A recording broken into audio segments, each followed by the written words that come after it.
¿Alguna vez ha tenido que enfrentar algún problema?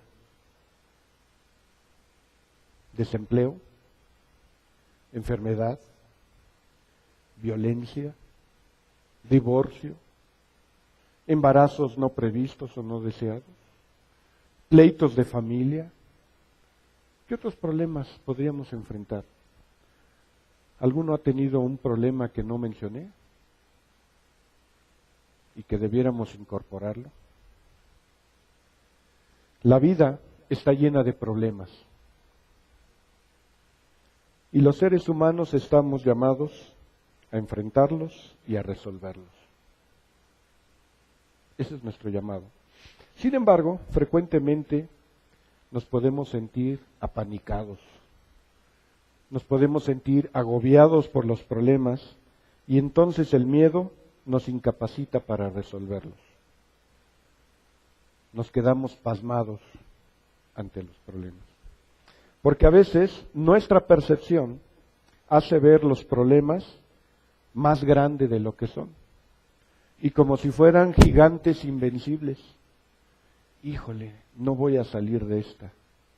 Híjole, no sé cómo se pueda.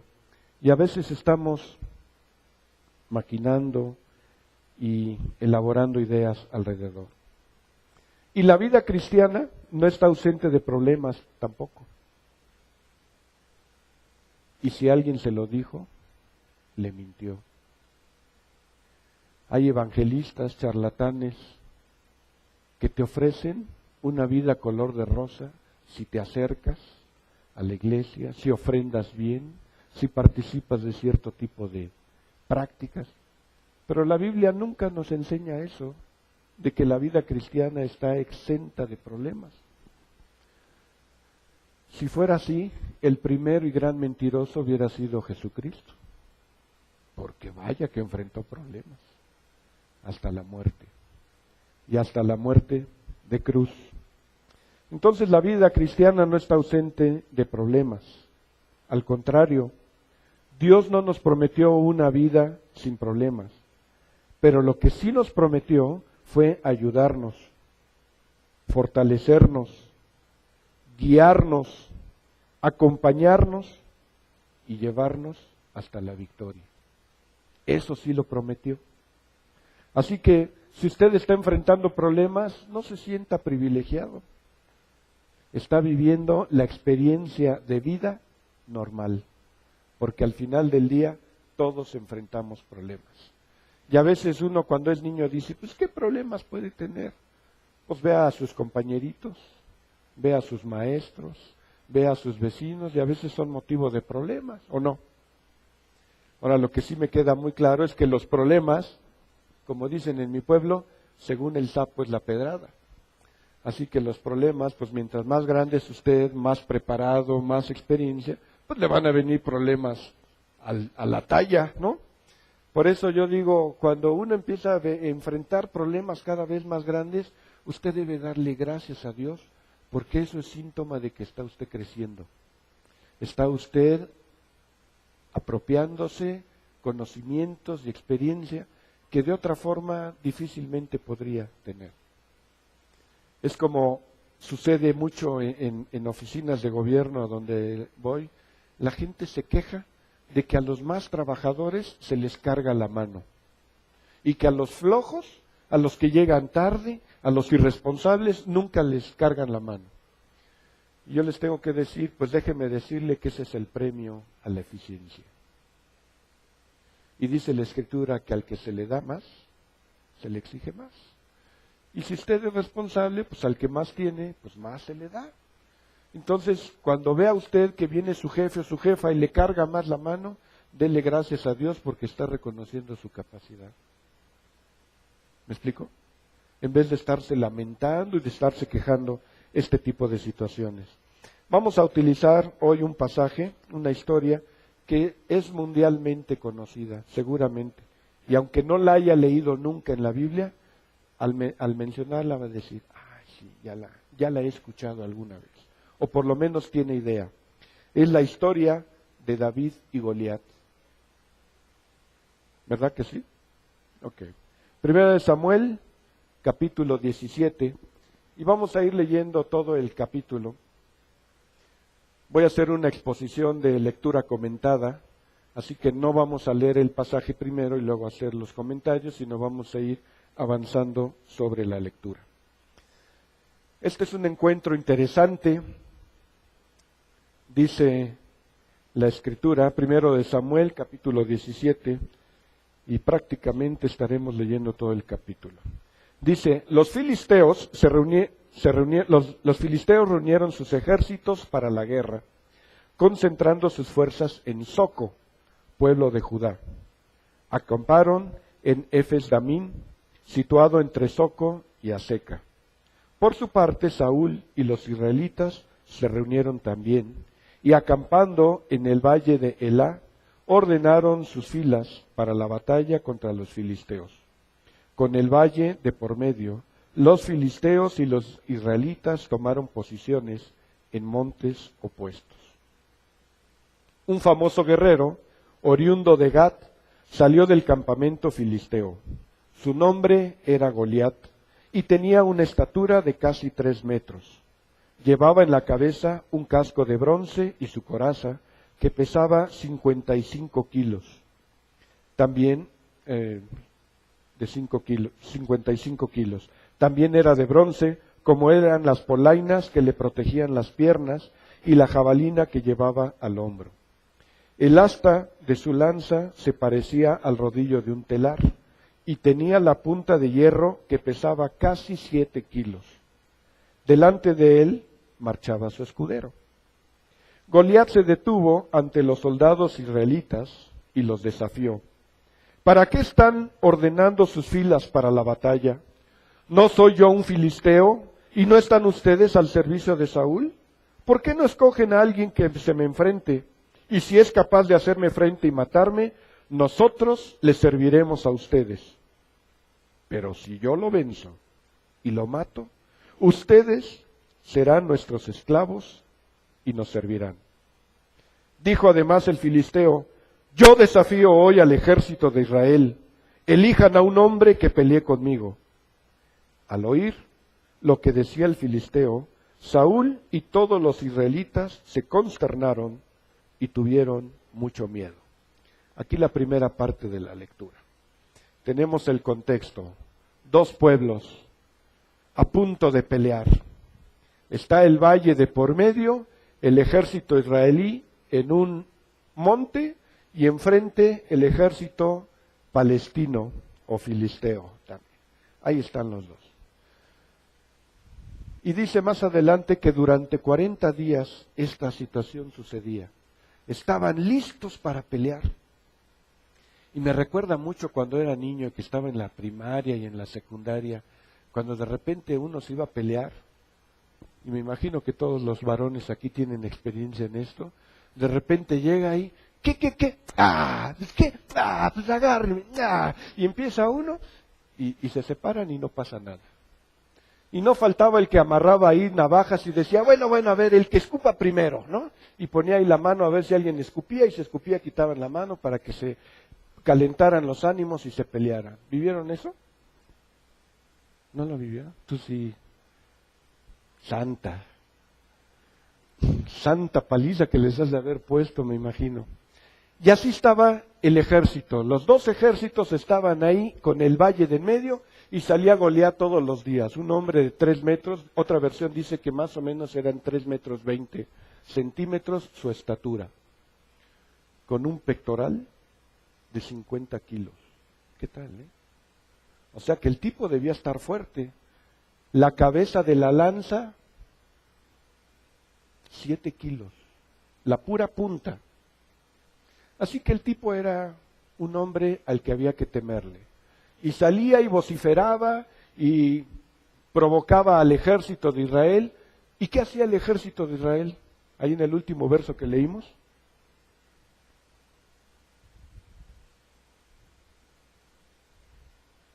Verso 11.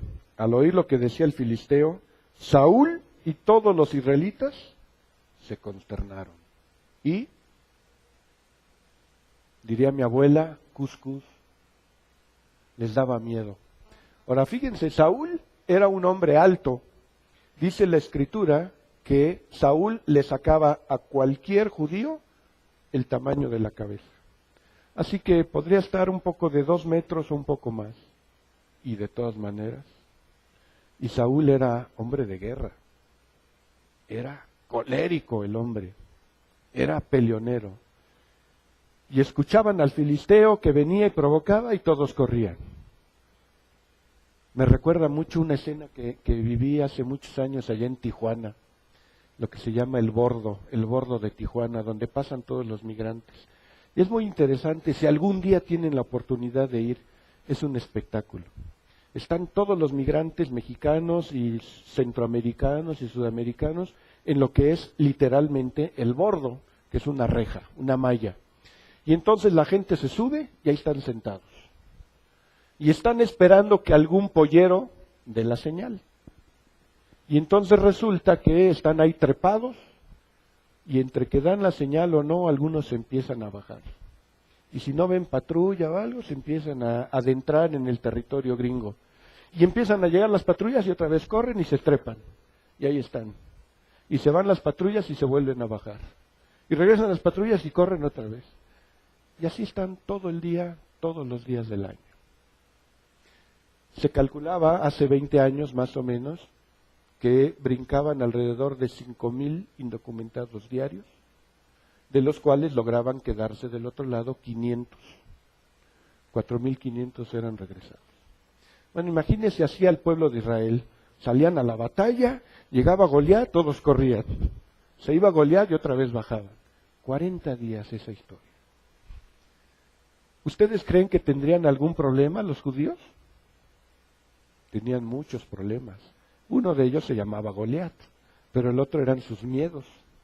Vean lo que sucede. Entonces, de repente, verso 12, David, ahí entra la historia. David era hijo de Isaí, un efrateo que vivía en Belén de Judá. En tiempos de Saúl, Isaí era ya de edad muy avanzada y tenía 8 hijos. Sus 3 hijos mayores habían marchado a la guerra con Saúl. El primogénito se llamaba Eliab, el segundo Abinadab y el tercero Sama. Estos 3 habían seguido a Saúl por ser los mayores. David, que era el menor, solía ir a donde estaba Saúl, pero regresaba a Belén para cuidar las ovejas de su padre. Así que ahí tenemos ahora a David, un muchacho que yo digo tenía una vida ordinaria. Dice la Escritura que era pastor. Andaba ahí cuidando al rebaño de su padre. Así que la historia aquí comienza con una vida ordinaria. David era un jovencito que se dedicaba a las actividades normales, ordinarias, rutinarias de una casa y de su trabajo. No había antros entonces él salía de su casa al trabajo y del trabajo a su casa. Qué vida tan saludable. Y ahí estaba David, un muchacho. Algunos calculan entre 14 y 17 años cuando sucede esta historia. No tenía nada de espectacular su vida, o por lo menos aparentemente.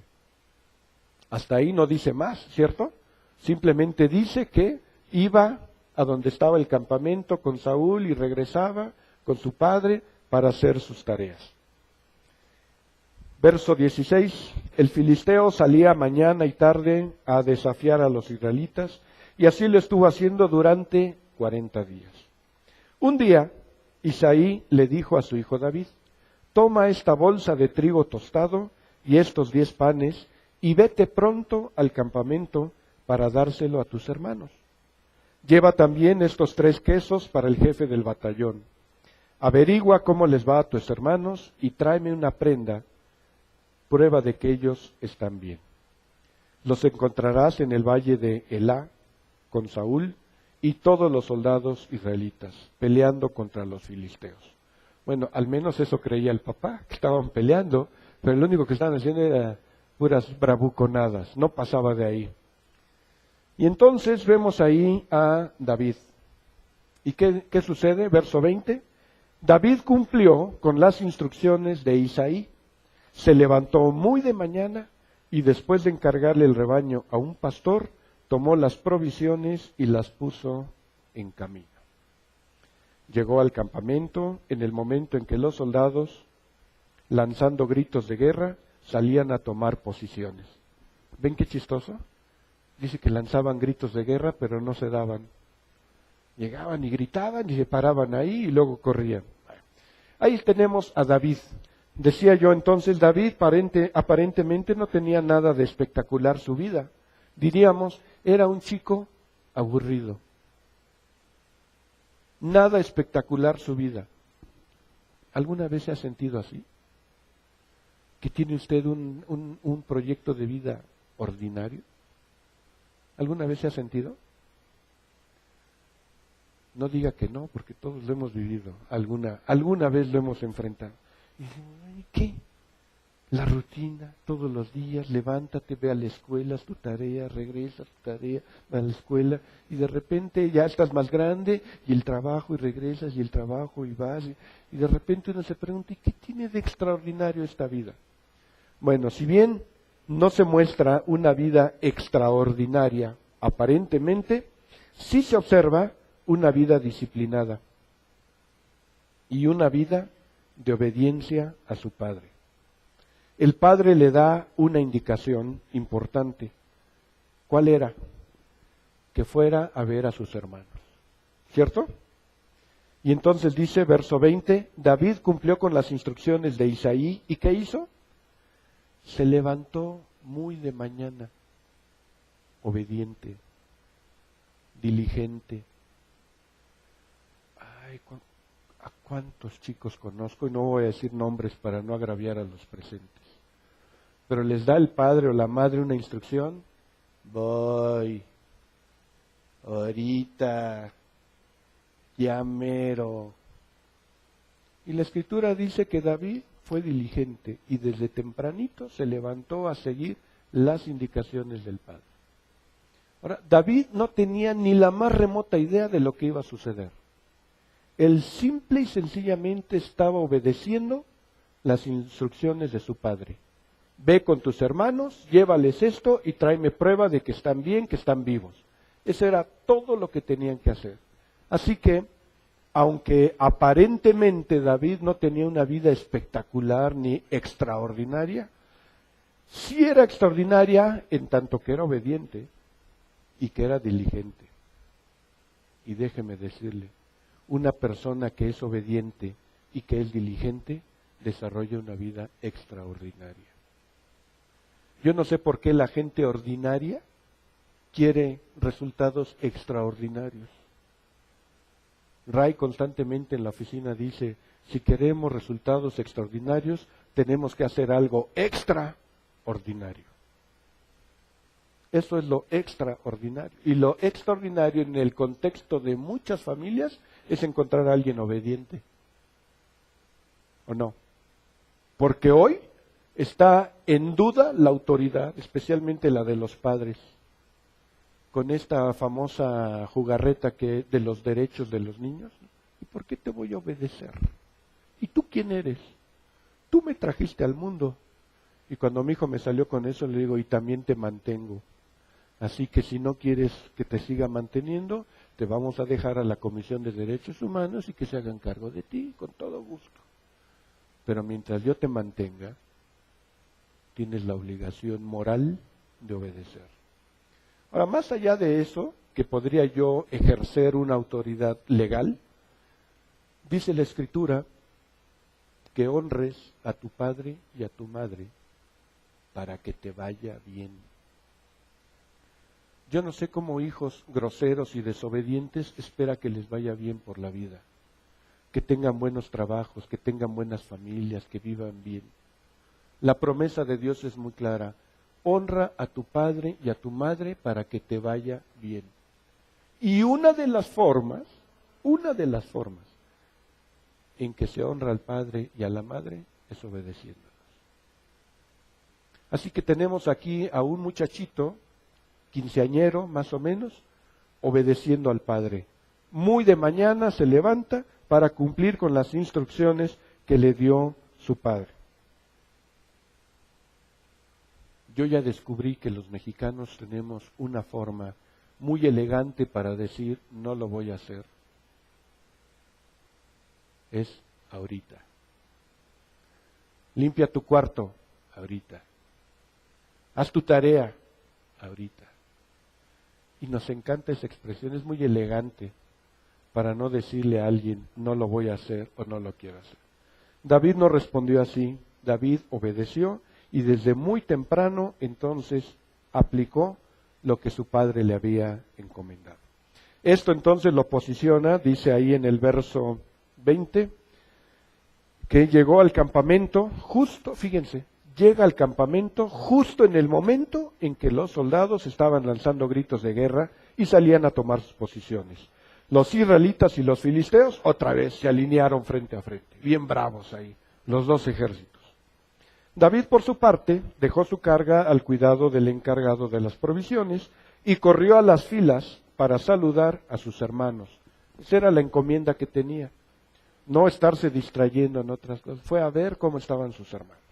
Y mientras conversaba, Goliat, el gran guerrero filisteo de Gat, salió de entre las filas para repetir su desafío, y David lo oyó. Cuando los israelitas vieron a Goliat, huyeron despavoridos otra vez. Algunos decían, ¿ven a ese hombre que sale a desafiar a Israel? A quien lo venza y lo mate, el rey lo colmará de riquezas. Además, le dará su hija por esposa y su familia quedará exenta de impuestos.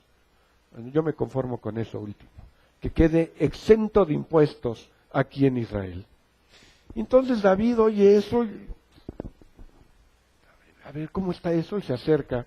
Y David le pregunta a los que estaban con él, ¿qué dicen que le va a dar a quien mate a ese filisteo y salve así el honor de Israel? ¿Quién se cree este filisteo pagano que se atreve a desafiar al ejército del Dios viviente? Al que lo mate, repitieron, se le dará la recompensa anunciada. Eliab, el hermano mayor de David, lo oyó hablar con los hombres y se puso furioso con él y le reclamó, ¿qué has venido a hacer aquí? ¿Con quién has dejado las pocas ovejas en el desierto? Yo te conozco, eres un atrevido, eres un malintencionado, seguro que has venido para ver la batalla, morboso, metiche. Y lo empieza a cajetear ahí, cochino. Y entonces David se voltea y le dice, ¿y ahora qué hice? Protestó David, si apenas he abierto la boca. David no entendía lo que estaba sucediendo. Apartándose de su hermano, les preguntó a otros, quienes le dijeron lo mismo. Algunos que oyeron lo que había dicho David, se lo contaron a Saúl. Ya saben que no faltan los metiches, ¿no? Y los chismosos van con Saúl, y entonces Saúl manda llamar a David. Y entonces David le dijo a Saúl, nadie tiene por qué desanimarse a causa de este filisteo. Yo mismo iré a pelear contra él. ¿Y qué le dice Saúl? ¿Y cómo vas a pelear tú solo contra ese filisteo? Le replica. No eres más que un muchacho, mientras que él ha sido un guerrero toda su vida. David le respondió, a mí me toca cuidar el rebaño de mi padre. Cuando un león o un oso viene y se lleva una oveja del rebaño, yo le persigo y lo golpeo hasta que suelte la presa. Y si el animal me ataca, lo sigo golpeando hasta matarlo. Si este siervo de su majestad ha matado leones y osos, lo mismo puede hacer con ese filisteo pagano, porque está desafiando al ejército del Dios viviente. El Señor, que me libró de las garras del león y del oso, también me librará del poder de ese filisteo. ¿Qué tal? Y Saúl nomás lo ve y dice, anda pues, y que el Señor te acompañe. le da su bendición. David aprovecha su experiencia. Cuando David realizaba sus actividades cotidianas, su trabajo ordinario, Dios lo estaba preparando. ¿Cuándo se iba a imaginar David que haber matado osos o haber matado leones lo iban a preparar para un encuentro así?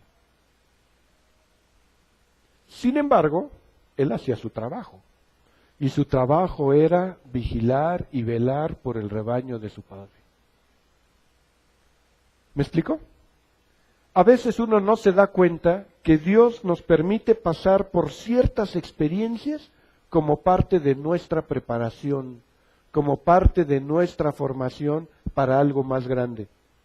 Y aquí entonces David empieza a darse cuenta de que tiene una experiencia que el pastoreo le había dado y que lo había preparado entonces para esta ocasión. Hasta ahí entonces él dice, ok, pues sí me puedo aventar el tiro con este grandulón y ahorita me lo echo. Pero tiene que enfrentar otras cosas, ya vimos. Tiene que enfrentar la envidia y la desacreditación de su hermano el mayor.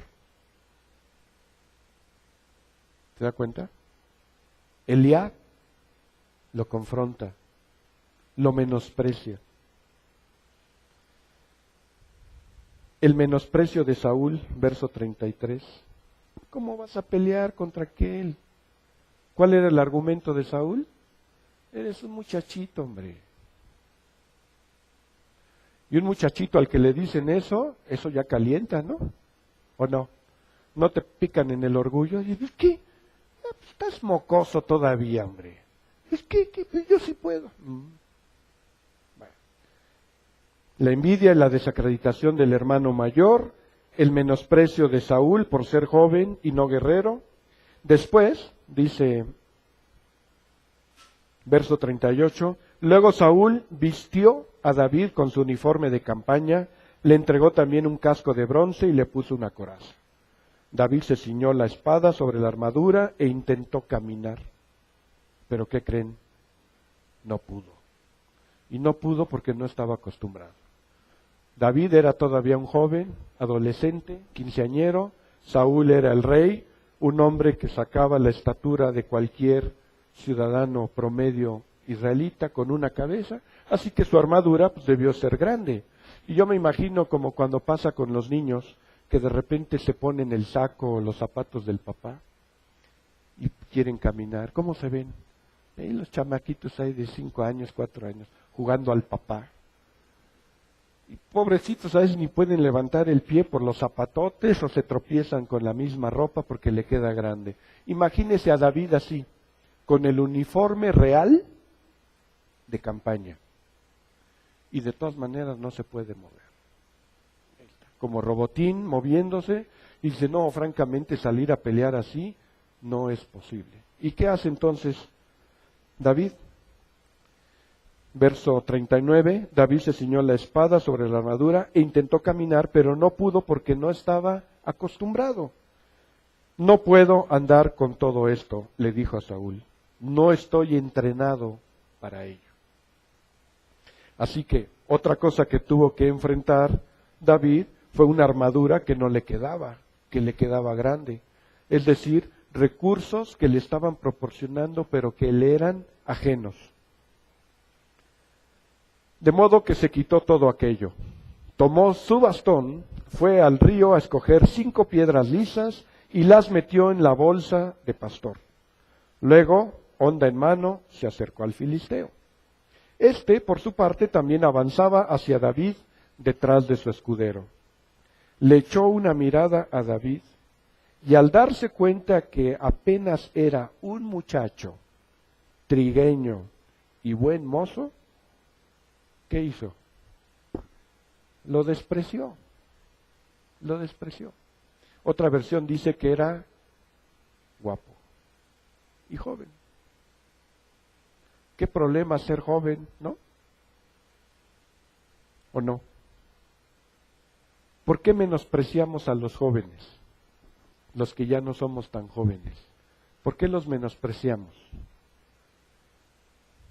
Casi siempre hay dos razones, a veces válidas, a veces no.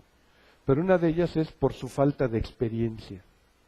Y dicen, no, es que están todavía mocosos, ¿cómo van a hacer? ¿Cómo le voy a encargar? ¿Cómo va? Y esa es una manera en que normalmente menospreciamos a los jóvenes. Y la otra, porque precisamente por su juventud todavía les falta juicio. Todavía no madura su pensamiento, su razonamiento. Y entonces a veces son muy impetuosos, pero muy tontos. Ese es el gran dilema del ser humano. La fortaleza del joven ya no la tiene el viejo, pero la experiencia y la sabiduría del viejo no la tiene el joven. Ese es uno de los grandes problemas del ser humano, la experiencia humana. Y aquí entonces llega Goliat y ve a David, y ya me imagino a Goliat viendo a David. ¿Y este? Y vean cómo se refiere, ¿eh? Le dice, le echó una mirada a David y al darse cuenta de que era apenas un muchacho trigueño y buen mozo, con desprecio le dijo, ¿acaso soy un perro para que vengas a atacarme con palos? Entonces, ¿qué tuvo que enfrentar David? Envidia y desacreditación de su hermano mayor, menosprecio de Saúl por ser joven y no guerrero, la armadura de Saúl que no le quedaba porque era grande, y el desprecio de Goliat por ser joven y guapo. ¿Qué más podía enfrentar? ¿Acaso soy un perro para que vengas a atacarme con palos? Y maldiciendo a David en nombre de sus dioses, añadió, ven acá, que les voy a echar tu carne a las aves del cielo y a las fieras del campo. David le contestó, tú vienes contra mí con espada, lanza y jabalina, pero yo vengo a ti en el nombre del Señor Todopoderoso, el Dios de los ejércitos de Israel, a quien tú has desafiado. Hoy mismo el Señor te entregará en mis manos, y yo te mataré y te cortaré la cabeza. Hoy mismo echaré los cadáveres del ejército filisteo a las aves del cielo y a las fieras del campo. Y todo el mundo sabrá que hay un Dios en Israel. Todos los que están aquí reconocerán que el Señor salva sin necesidad de espada ni de lanza. La batalla es del Señor. Y Él los entregará a ustedes en nuestras manos. Así que ahí está la declaración de guerra. ¿Por qué viene David al pleito? Bueno, porque se siente ofendido cuando el pueblo de Dios se ve ofendido. Eso es algo que los judíos tienen y que se les ha reconocido y que les ha permitido sobrevivir 4000 años en la diáspora.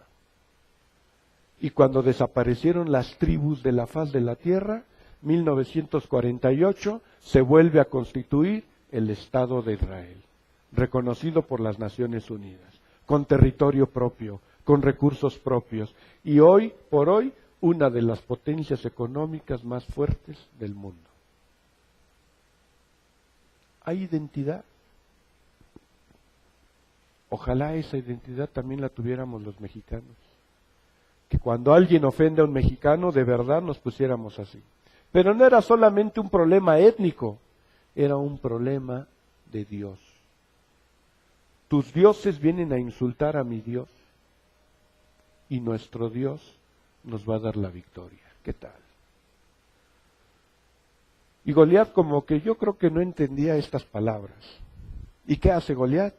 Dice que en cuanto el filisteo avanzó para acercarse a David y enfrentarse con él, también éste corrió rápidamente hacia la línea de batalla para hacerle frente.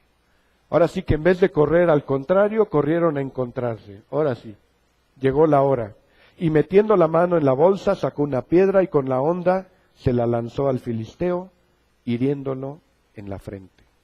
Con la piedra incrustada entre ceja y ceja, el filisteo cayó de bruces al suelo. Así fue como David triunfó sobre el filisteo. Lo hirió de muerte con una honda y con una piedra, y sin empuñar la espada. Luego corrió a donde estaba el filisteo, le quitó la espada y desenvainándola, le remató con ella y le cortó la cabeza. Aquí entonces tenemos a David ahora ya peleando. ¿Cómo pelea? Y pelea por lo menos con 4 cosas. Primero, reconociendo que la victoria es del Señor y que quien va a pelear es el Señor. Segundo, pelea con los recursos propios. ¿Cuáles son los recursos propios de David? Si David se había dedicado sus 10 años pasados a ser pastor, a estar cuidando las ovejas, ¿cuáles eran los recursos propios de un pastor? Su vara o su cayado, ¿no? Sus piedras y su onda. Ahora observe, ¿eh? David era valiente, pero no era tonto. Él sabía que la batalla cuerpo a cuerpo la llevaba de perder. No era tonto. Él tenía que usar los recursos que Dios le había dado. Y cuando intentó usar recursos que no eran los que Dios le había dado, como la armadura de Saúl, no funcionó. No podía ni moverse, no podía desplazarse. Y a veces cuando enfrentamos problemas en la vida, estamos pidiéndole a Dios recursos extraordinarios para resolver los problemas, en vez de hacer un recuento de los recursos que Dios nos ha provisto hasta el día de hoy. Pero quiero remarcar esta noción. Los recursos con los que David enfrenta a Goliat son los recursos de una vida de trabajo, de una vida disciplinada, de una vida de obediencia. Porque siendo pastor, él utilizaba esos recursos para cuidar su rebaño. ¿Me explico? No fue a la escuela a tomar cursos de cómo lanzar piedras con la onda. Era su trabajo cotidiano. Ahora, ¿usted tiene problemas? Por supuesto. Pero déjeme decirle, al igual que David, seguramente Dios le ha dado recursos. Pregúntese si ante los problemas de la vida que hoy enfrenta, está usted utilizando los recursos que Dios le ha dado. Esta semana asistí a un congreso que organizó el DIF y básicamente la temática era discapacitados. Y entonces estuve ahí un par de días y realmente algo que me asombró fue que una de las últimas ponencias la dio una trabajadora social ciega. Y así la presentaron. Y ella dice, no soy invidente, soy ciega. Se acabó. Porque esas palabritas ahí medias, tratando de suavizar. Y se presentó de una manera muy chistosa, porque empieza su exposición, el público era un auditorio grande, y dice, iba a traer mis diapositivas para la presentación, pero no encontré qué imagen debería poner para hablar de la actitud. Entonces decidí no traer diapositivas. Y se arrancó su exposición ahí ella solita. Y ella decía, prefiero que vean la actitud en mí y no en unas diapositivas. Y se aventó una exposición como de media hora, más o menos. Ya para cerrar su participación, invita a 3 personas que ella llevaba. Una persona que estaba tullida de las piernas, no sé si era polio o algún otro problema. Deportista olímpico. Una mujer. Otra ciega, que no recuerdo ahora qué hacía, y un sordomudo que atiende un call center. Y cada uno hablando de la problemática que tuvieron para encontrar empleo. Y esta misma mujer, al estar dando su testimonio, decía, un día se me ocurre ir, ella trabaja en el seguro, dice, se me ocurre ir a la caja de ahorros, porque solicité un préstamo, Y la señorita que atendía ahí me dice, ¿y usted qué hace aquí? Usted debería estar incapacitada. Usted debería estar en su casa. Dice, perdón, yo vengo a trabajar. No, dice, usted debería estar incapacitada, ¿por qué está aquí? Y dice esta chica, me corría porque estaba ciega. Y después no me quiso atender porque era ciega. Y tuvo que llamar a su jefa para que su jefa me atendiera, porque ella se sentía incapaz de atender a una ciega. Y entonces termina ella su presentación diciendo, ¿quién era la incapaz? ¿Quién era el discapacitado? ¿El que no ve o el que no quiere ver? Realmente me conmovió esa serie de exposiciones. Yo decía, híjole, ojalá los cristianos tuviéramos esos testimonios, de verdad. Dios nos ha dado recursos y Él espera que peleemos nuestras peleas con los recursos que tenemos. David usó los recursos que Dios le había provisto y con los cuales Él era diestro. David invoca al Señor y declara la victoria en su nombre. Así es como se presenta ante Goliat. Reconoce su dependencia de Dios.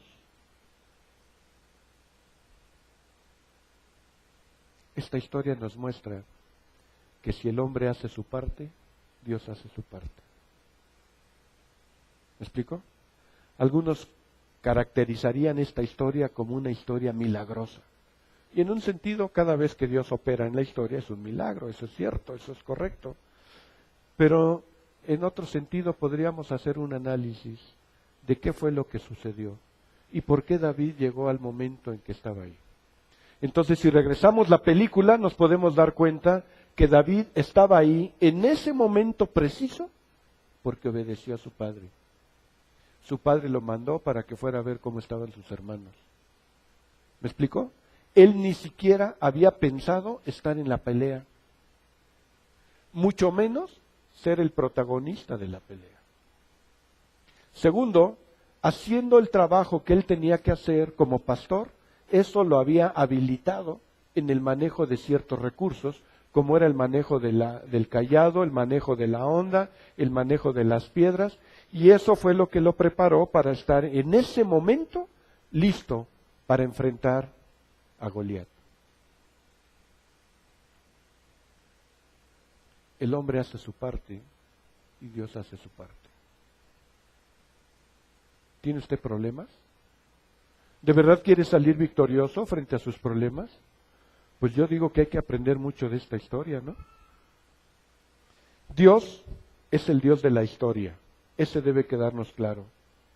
Dios es el Dios de la historia, Él es soberano y Él tiene el control de todas las cosas, a pesar de que para nosotras las situaciones parezcan terribles y a veces fuera de control. Aunque a usted le parezca así, a pesar de todo esto, Dios sigue teniendo el control de todo.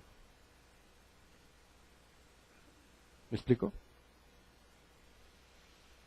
Hay enfermedades, hay divorcios, hay muerte, hay desempleo, hay crisis económica, hay adicciones, hay muchas cosas, sí. ¿Que vivimos todos los días? Sí. ¿Y en nuestras propias casas? Sí. Pero Dios sigue siendo Dios soberano. Eso debe quedarnos muy claro a los cristianos. Dios mueve las piezas del rompecabezas de la historia y Él va poniendo todos los elementos en su momento y en el lugar preciso. Al estar estudiando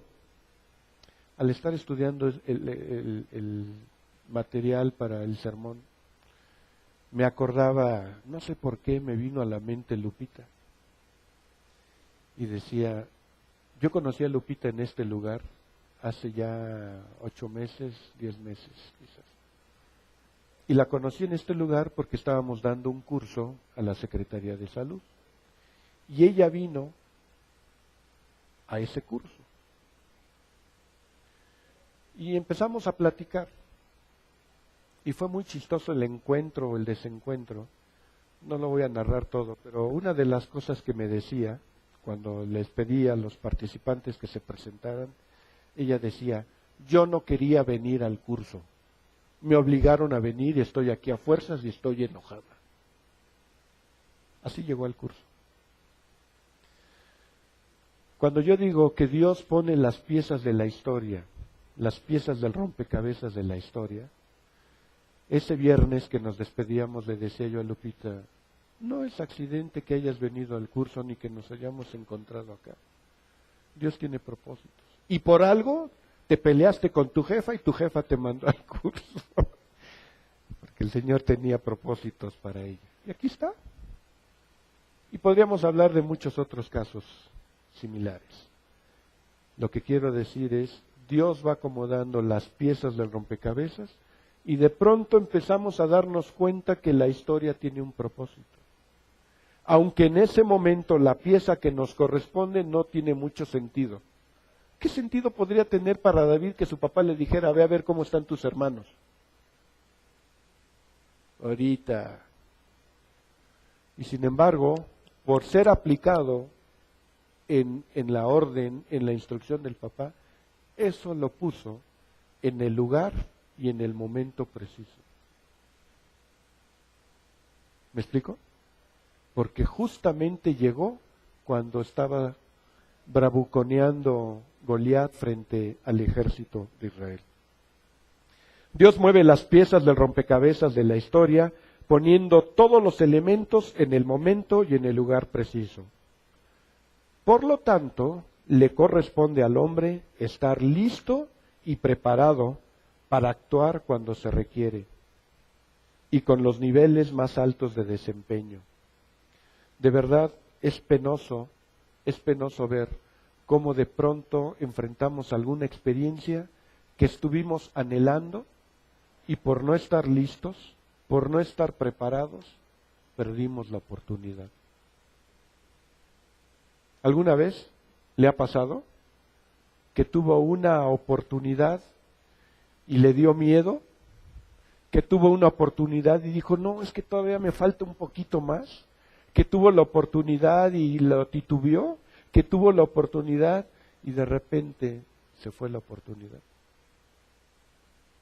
Dios pone cosas y a veces no las aprovechamos por nuestros miedos o porque no estuvimos listos. David estuvo listo para pelear con Goliat porque él hacía su trabajo todos los días de salvaguardar el rebaño de su papá, de protegerlo de las fieras, de levantarse temprano, de estar presto a lo que se le dijera. Eso lo habilitó para que el día de la pelea, el día de la batalla, él estuviera listo. No quisiera que la historia terminara diciendo, llega David y le dice a Goliat, pues espérate, me voy a ir a entrenar y nos vemos en 6 meses. Ese era el momento. Palabras famosas de hace 12 años. Hoy. Hay que estar listos.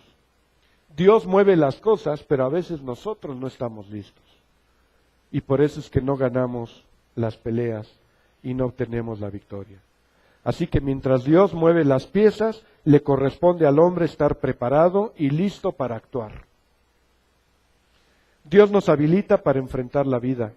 Nos ha provisto de cierta formación, de ciertas experiencias. Así como David llega con Saúl y le presume su currículum, cuántos osos y cuántos leones y cuánto. Ese era su currículum de David. Dios también nos permite tener un currículum que a veces no entendemos.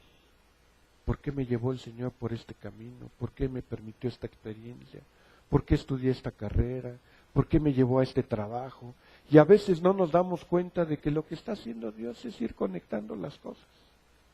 Yo de repente empiezo a revisar parte de mi historia, los últimos 17 años, 18 años. ¿Cómo es que llegué a donde estoy? Y digo, bueno, ahorita estoy dando capacitación en la Secretaría de Salud. ¿Y por qué llegué a la Secretaría de Salud? Porque me topé en alguna ocasión con una doctora que había sido alumna mía ¿Y por qué fue alumna mía? Porque daba yo clases en la universidad. ¿Y por qué di clases en la universidad? Porque unos colegas me invitaron a participar. ¿Y por qué me invitaron? Porque conocí a esos colegas en un curso. ¿Y por qué los conocí? Porque un instructor me invitó para que fuera a apoyarlos. ¿Y por qué llegué ahí? Porque no tenía nada que hacer. Y fue literal. Era fines de 1994, estábamos ya a 2 meses de que terminara el sexenio de Salinas, trabajaba yo en el gobierno de la ciudad, iba todos los días a no hacer nada, ya no había nada que hacer, absolutamente. Ahí me la pasaba yo aplastado todo el día y toda la tarde, y un día llegan ahí unos folletos de unos cursos que estaban dando en el área central, y le digo a mi jefe, oye, pues dame chance de ir, ¿no? Pues de no hacer nada aquí, pues ve a los que quieras. Y ahí conozco al instructor que me conecta con los otros, que me llevan a la universidad, y entonces de repente te das cuenta de que la historia tiene sentido. Pero había que estar listo. Dios nos va moviendo por experiencias de la vida que a veces no entendemos, pero que en sus propósitos eternos tienen sentido. Así que en un sentido es un acto de fe lo que estamos haciendo, y tenemos que entender que en la soberanía de Dios, Dios va guiando nuestros pasos. Depende entonces de nosotros hacerle caso o no a las indicaciones de Dios. Y si no le quiere hacer caso, entonces tampoco se queje. Dios es claro en cuanto a lo que quiere hacer con nosotros. Cuando nosotros hacemos lo que nos corresponde hacer y vamos en el nombre de Dios, Dios opera los milagros, y ante esto no hay ningún gigante que quede de pie. No hay gigante, y póngale el nombre que quiera.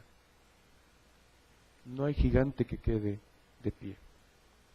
Sin embargo, no todos los problemas se resuelven como quisiéramos que se resolvieran. Eso es un hecho. Y también es parte del propósito de Dios. A veces nosotros pedimos por salud y en el propósito de Dios no está sanarnos porque nos quiere usar así. A veces le pedimos a Dios porque nos cambie de jefe y no nos lo cambia porque Dios quiere usarnos ahí. A veces le pedimos a Dios que nos cambie de esposa o de esposo y no quiere cambiarnos porque nos quiere usar ahí. ¿Me explicó? Los problemas no se resuelven como quisiéramos nosotros siempre. Los problemas se resuelven como Dios quiere resolverlos. Y tenemos que estar atentos para entender cómo es que Dios los está queriendo resolver. Y entonces ahí nos sumamos al propósito de Dios. Pero el que no se resuelvan como yo quisiera, eso no es motivo, ni quiere decir que no me tenga que esforzar por hacer la parte que me corresponde. ¿Me explico? Si Dios no le quiere dar la salud total, eso no es motivo para que no vaya a la consulta médica. Eso no es motivo para que no tome su medicamento. Eso no es motivo para que no haga sus ejercicios o sus dietas. Porque muy fácil alguien puede decir, bueno, si no me quiere dar la salud, pues entonces ¿para qué me cuido? Y hay gente que así es, sin vergüenza, ¿no? Mencionaba yo hace 15 días, un hermano en otra iglesia padeciendo diabetes y todos los días su cocota de 2 litros, ¿no? Por cierto que hace poco hablé por teléfono con él. Y le digo, ¿cómo estás? Y me dice, pues aquí con la mano lastimada, me ha sangrado y no me cicatriza. Y en son de broma le dije, pues ¿dónde la andas metiendo? Me dice, pues en la boca de otro. Él es taxista y tuvo un incidente y se bajó a trompear con el otro. Y cuando le tira el trancazo, el otro abre la boca, se le mete la mano, le lastima con los dientes, empieza a sangrar y ahora anda con la mano. Y pero ¿a quién se le ocurre meter la mano donde no debe? Aunque los problemas no se resuelvan como nosotros quisiéramos, esto no significa que no debamos aplicarnos y que no debamos ser obedientes y esforzados en lo que Dios nos manda. Aun cuando pensemos que las cosas no se resuelven favorablemente a nuestras expectativas, esto no quiere decir que Dios no tiene el control de la historia, ni quiere decir que no se cumplan sus propósitos en la historia y en nuestras vidas. los propósitos de Dios se siguen cumpliendo a pesar de todo. Sin embargo, la mayor victoria que podemos celebrar es que Dios nos ha amado y nos ha acercado a Él a través del perdón de nuestros pecados, en la sangre de su Hijo Jesucristo, y no hay nada, ni lo alto, ni lo bajo, ni lo profundo, que nos pueda separar del amor de Dios. Dios es nuestra máxima victoria y en ello tenemos que descansar. ¿Tiene problemas? Consulte al Señor. ¿Tiene problemas? Pregúntele al Señor cómo utilizar sus recursos. ¿Tiene problemas? Esfuércese. Busque los propósitos eternos de Dios y Dios le dará su victoria. Amén.